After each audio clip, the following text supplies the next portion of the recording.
మనలో చాలామంది ఒక్కొక్కళ్ళు ఒక్కొక్క రకమైనటువంటి ఫ్రూట్స్ అంటే ఒక్కొక్క రకమైనటువంటి ఫలాలను ఇష్టపడుతూ ఉంటారు. ఒక ఆయనకి జామకాయ ఇష్టమైతే మరొక ఆయనకి యాపిల్కాయ ఇష్టం, ఇంకొక ఆయనకి అరటిపండు ఇష్టం, మరొక ఆయనకి సీతాఫలం అంటే ఇష్టం. కానీ అంతిమంగా ఇవన్నీ కూడా ఫ్రూట్స్ అంటే చెట్టు స్వేచ్ఛగా ఆహారాన్ని తీసుకుని మనకి ఆహారంగా ఇస్తున్నటువంటి ఈ ఫలాలు.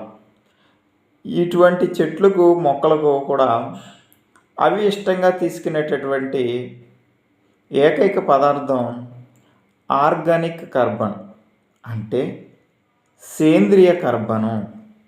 దీన్ని చాలా ఇష్టంగా తీసుకుంటుంది. ఏ విధంగా? ఫర్ ఎగ్జాంపుల్ చూసినట్లయితే చక్కగా మీరు బాగా చివుకుపోయినటువంటి పశువుల పేడ ఒక తట్ట తీసుకుని పల్సగా మన వరి భూమిలో ఒక గాడి, మనం గాడులు పెడుతూ ఉంటాం వరుస పెట్టి, కాబట్టి ఒక గాడి వరుస కనుక ఒక సెంటు భూమిని కనుక సెలెక్ట్ చేసుకుని ఆ సెంటు భూమిలో ఒక తట్ట పశువుల పేడ వేసి బాగా చివుకుపోయిన పశువుల పేడ వేస్తే దాని పిలకలకి మనం ఎరువులు వేసిన పిలకలకి చాలా తేడా ఉంటుంది. మీరు జాగ్రత్తగా గమనించండి.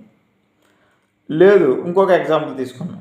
ఏదైనా ఒక కొబ్బరి మొక్కకు కానీ లేదా ఇతర మీ అరటి మొక్కకు కానీ ఏదో ఒక మొక్కకి మీరు ఒక తట్ట పశువుల పేడ బాగా చివుకినటువంటి పశువుల పేడని కనుక మీరు చుట్టూరు జిమ్మి చూడండి, దాని యొక్క పత్రహరితం రంగు వచ్చినటువంటి పచ్చని రంగు అది ఇంచుమించుగా సంవత్సరం 2 సంవత్సరాల వరకు కూడా ఆ రంగును కోల్పోకుండా చాలా హ్యాపీగా, చాలా హెల్తీగా ఈ పశువుల పేడలో ఉన్నటువంటి పోషక పదార్థాలను గ్రహించుకుని చాలా హ్యాపీగా ఎంజాయ్ చేస్తూ ఉంటుంది. కాబట్టి ఇటువంటి వాటి మీద దృష్టి పెట్టి దానికి ఇష్టమైనటువంటి ఆహారాన్ని అందించాలన్నటువంటి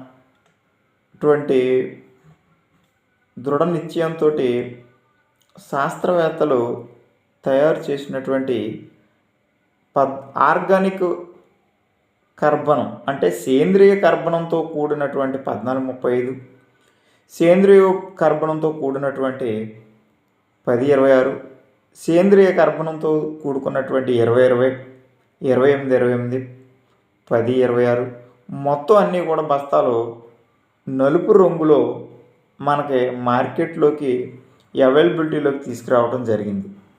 కాబట్టి రైతు సోదరులు కేవలం ఈ రసాయన ఎరువులు రూపంలో పట్టుకెళ్ళి ఇచ్చినంత మాత్రాన మీరు దయచేసి ఒకటే గమనించాలి, సెలైన్ పెట్టుకుని డైలీ వర్క్ చేయాలంటే మన వల్ల అవ్వదు.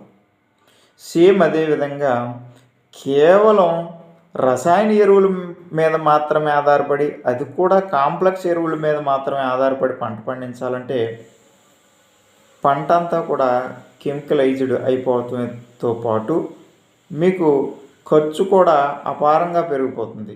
మనం ఈ సేంద్రియ కర్బన ఉత్పత్తులను వాడకపోవడం వల్ల మీ యొక్క భూమి pH ఉదజని సూచిక అంటారు దీన్ని.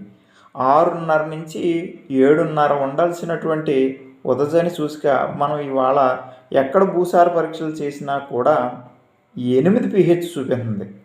కాబట్టి రైతు సోదరులు గమనించాలి, 8 pHలో దాటిన తర్వాత దాన్ని చౌడు భూమిగా పరిగణిస్తారు. దయచేసి గమనించాలి, 8 pH దాటినటువంటి నేలలో కాలక్రమేణా విత్తు కూడా మొలవనటువంటి పరిస్థితి రావడం జరుగుతుంది. కాబట్టి శాస్త్రవేత్తలకు అనుగుణంగా మనం చేసే ఈ సమగ్ర పోషక యాజమాన్య పద్ధతుల్లో, ఎరువుల యాజమాన్య పద్ధతిలో అప్పుడప్పుడు ఈ సేంద్రియ కర్బనంతో కూడినటువంటి 1435 నలుపు రంగులో ఉంటుందండి ఇది, లేదా 1026, 2020, 2828 గ్రేడ్స్ ఉండటం జరిగింది వీటిలో.